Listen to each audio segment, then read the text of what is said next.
बिस्मिल्लाहिर्रहमानिर्रहीम। सवाल है कि नमाज आयात पढ़ने का तरीका क्या है। जवाब में आयतुल्लाह सिस्तानी फरमाते हैं, नमाज आयात 2 रकत होती है और हर रकत में 5 रकू हैं और इसकी अदायगी के मुतअद्दिद तरीके हैं, जिनमें से पहला ये कि इंसान नियत करने के बाद तकबीरतुल इहराम कहे और एक दफ़ा अलहम्द और अलहम्द के बाद एक मुकम्मल सूरा पढ़ा जाए और रकू किया जाए। फिर रकू से सर उठाने के बाद दोबारा एक दफ़ा अलहम्द और एक मुकम्मल सूरा पढ़ा जाए और फिर रकू किया जाए। इसी तरह 5 मरतबा ऐसा किया जाए और 5वें रकू से उठने के बाद 2 सजदे किया जाए और खड़ा हुआ जाए। इसके बाद दूसरी रकत को भी पहली रकत की तरह बजा लाया जाए और तशहहुद और सलाम पढ़ा जाए।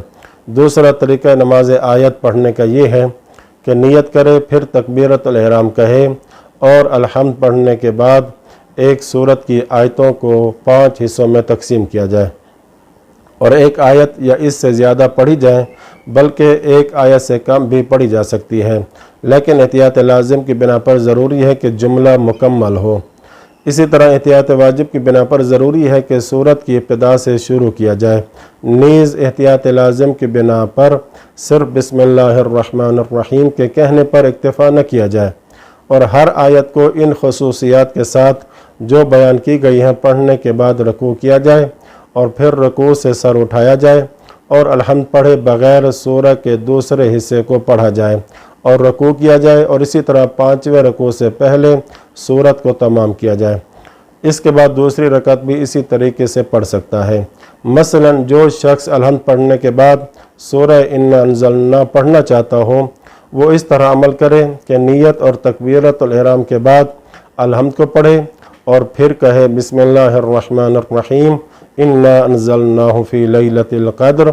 फिर रकू में जाए और रकू के बाद खड़ा होकर कहे वमा अदराका मा लैलतुल क़द्र। फिर रकू में जाए और रकू से सर उठाने के बाद कहे लैलतुल क़द्र खैरुम मिन अल्फ़ शहर। फिर रकू में जाए और रकू से सर उठाने के बाद कहे तनज़्ज़लुल मलाइकतु वर्रूहु फ़ीहा बिइज़्नि रब्बिहिम मिन कुल्लि अम्र। फिर रकू में जाए और रकू से सर उठाने के बाद कहे सलामुन हिया हत्ता मत्लइल फ़ज्र। और इसके बाद 5वें रकू में जाए और फिर रकू से सर उठाने के बाद 2 सजदे करे।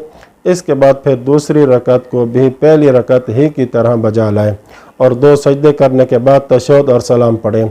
ये भी जायज़ है कि सूरत को 5 से कम हिस्सों में तकसीम करें, लेकिन जब भी सूरत मुकम्मल करे तो लाजिम है कि बाद वाले रकू से पहले दोबारा अलहम्द पढ़े और फिर मुकम्मल सूरत या इसका तकसीम शुदा हिस्सा पढ़े।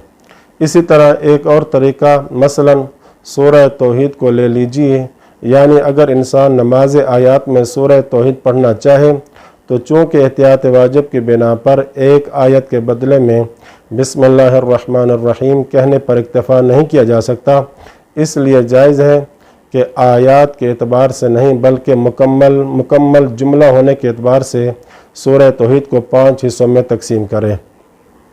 पहला हिस्सा बिस्मिल्लाहिर्रहमानिर्रहीम कुल हुवल्लाहु अहद। दूसरा हिस्सा अल्लाहुस समद। तीसरा हिस्सा लम यलिद। चौथा हिस्सा वलम यूलद। 5वां हिस्सा वलम यकुल लहू कुफुवन अहद। और ये भी जायज़ है कि 5 हिस्सों से कम में तकसीम करें, लेकिन जब भी सूरत तमाम करे तो लाजिम है कि बाद वाले रकू से पहले अलहम्द पढ़े और फिर सूरत पढ़े। इसी तरह अगर कोई नमाज आयात की किसी एक रकत में 5 मरतबा अलहम्द और मुकम्मल सूरत पढ़े और दूसरी रकत में अलहम्द के बाद एक सूरत को 5 हिस्सों में तकसीम करे तो भी कोई हरज नहीं है। वसल्लल्लाहु अला मुहम्मद व अहले बैतिही त्वाहिरीन।